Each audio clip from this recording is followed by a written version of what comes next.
دوستو، انسان غم کے حالات میں بے صبر ہو جاتا ہے اور خوشی کے دنوں میں اس کا خود پر کوئی قابو نہیں رہتا، یہاں تک کہ وہ اوپر والے کا شکریہ تک ادا کرنا بھول جاتا ہے۔ اپنی خوشی کے نشے میں کافر ہو کر انسان معاف کرنے اور دوسروں پر رحم کرنے جیسے نیک کاموں سے بھی پیچھے ہٹ جاتا ہے۔ وہ ہر وقت بس اپنے بارے میں سوچ کر خود کی ترقی پر زور دیتا ہے، وہیں غم کے دنوں میں وہ اوپر والے کے سامنے شکایتوں کا ذخیرہ کھڑا کر دیتا ہے۔ ایسے لوگوں کو برائیوں سے بچانے کے لیے وقت وقت پر نیک لوگ پیدا ہوئے ہیں۔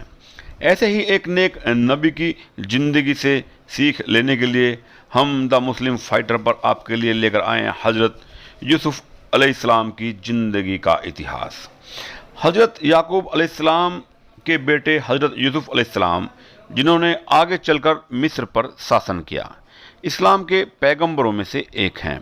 بچپن میں ماں کا سایہ سر سے اٹھنے اور بھائیوں کی بدسلوکی اور ظلم کے باوجود حضرت یوسف نے کبھی بھی صبر کا دامن نہیں چھوڑا، بلکہ ایسے حالات میں بھی انہوں نے کبھی اللہ سے شکایت نہیں کی اور اپنے اصولوں پر چلتے رہے۔ ایسے حالات میں جہاں انہیں برائی کا راستہ دور سے آواز لگا کر اپنی اور بلا رہا تھا، وہاں پر انہوں نے اللہ کی پکار کو سنا اور دنیا کے ظلم و ستم کو ہنس کر سہا۔ وہ جہاں بھی گئے انہوں نے وہاں عبادت گاہ اور علم کے اداروں کی نیو رکھی۔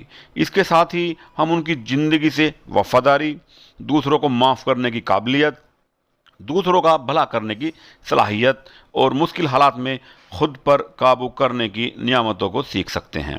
ان کی زندگی کے قصوں میں بہت سی کہانیاں درج ہیں جن سے ہم اپنی زندگیاں روشن کر سکتے ہیں۔ جب حضرت ابراہیم علیہ السلام کی وفات ہوئی تب ان کے ایک بیٹے حضرت اسماعیل مکہ میں پیغمبر بنے اور دوسرے بیٹے یعنی حضرت اسحاق علیہ السلام کو کینان میں پیغمبر کا درجہ حاصل ہوا۔ آگے چل کر حضرت اسحاق علیہ السلام کے یہاں دو بیٹے ہوئے، ان میں سے ایک تھے عیش علیہ السلام اور دوسرے تھے یعقوب علیہ السلام۔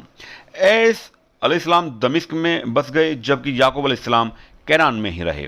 یعقوب علیہ السلام کو اللہ نے کینان میں رہتے ہوئے ہی نبوت کا فرض ادا کرنے کا حکم دیا۔ حضرت یعقوب علیہ السلام نے کینان میں لوگوں کو اللہ کا حکم ماننے اور اللہ کی عبادت کرنے کی دعوت دی۔ حضرت یعقوب علیہ السلام حضرت نوح کے بعد مسجد الاقصی کو شروع کرنے والوں میں سے ایک ہیں۔ حضرت یعقوب علیہ السلام کی نجی زندگی پر نظر ڈالیں تو انہوں نے اپنے ماما کی بیٹی لیا سے شادی کی۔ اس کے بعد انہوں نے اپنے چاچا کی چھوٹی بیٹی راحل سے بھی شادی کی۔ انہوں نے لیا سے 4 بیٹے پیدا ہوئے، وہیں راحل سے یوسف علیہ السلام اور بنیامین نام کے 2 بیٹے پیدا ہوئے۔ جب لیا اور راحل نے یعقوب علیہ السلام سے نکاح کیا تو ان کے والد لابان نے دونوں کو ایک ایک باندی تحفے میں دی۔ ان دونوں نے ان باندیوں کو اپنے شوہر یعقوب علیہ السلام کو سونپ دیا۔ ان 2 باندیوں سے یعقوب علیہ السلام کے یہاں 3 بیٹے پیدا ہوئے۔ اس طرح ان کے یہاں پر کل 12 بیٹے پیدا ہوئے۔ حضرت یعقوب علیہ السلام کے ان بیٹوں میں یہودا سب سے بڑا اور سب سے چھوٹا بنیامین تھا۔ ان 12 بیٹوں میں حضرت یوسف اور بنیامین سب سے چھوٹے تھے۔ حضرت یوسف علیہ السلام کا سب سے پیارا بیٹے حضرت یوسف تھے۔ جب وہ چھوٹے تھے تو حضرت یعقوب علیہ السلام کے پریوار کے سبھی لوگ ان کو بہت پیار کرتے تھے۔ حضرت یعقوب علیہ السلام کو اسرائیل کے نام سے بھی جانا جاتا تھا، اس لیے ان کے بچوں کو بن اسرائیل یعنی اسرائیل کے بچے کہا جاتا تھا۔ وہ ملک جس کو ان کی نسلوں نے بتایا، جہاں حضرت موسیٰ کو نبوت ملی، انہیں بھی وہاں بنی اسرائیل کے طور پر ہی جانا جاتا تھا۔ حضرت یوسف علیہ السلام و بنیامین کی ماں حضرت یعقوب کے باقی بچوں سے الگ تھی۔ حضرت یعقوب و بنیامین سگے بھائی تھے، باقی ان کے سوتیلے بھائی تھے۔ حضرت یوسف و بنیامین جب بہت چھوٹے تھے تبھی ان کی والدہ کا انتقال ہو گیا تھا۔ ان کی موت کے بعد حضرت یوسف کی پرورش حضرت یعقوب کی بہن نے کی۔ وہ حضرت یوسف کو بہت پیار کرتی تھی۔ اصل میں حضرت یوسف کو ایک بار دیکھ لینے کے بعد ان سے محبت نہ کرنا ناممکن تھا۔ وہ بہت ہی پیارے تھے، جو بھی ان کو دیکھتا اس کا دل نرم ہو جاتا اور وہ ان سے محبت کر بیٹھتا۔ ان کی پھپھو نے یوسف کی پرورش بڑی ہی احتیاط سے کی تھی۔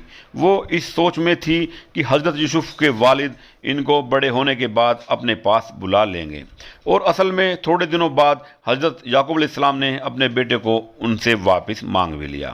یہ سن کر حضرت یعقوب علیہ السلام کی بہن کو بڑا دکھ ہوا۔ ایسے میں انہوں نے حضرت یوسف کو 1 سال اور اپنے پاس رکھنے کا طریقہ کھوج نکالا اور اس پر عمل کیا۔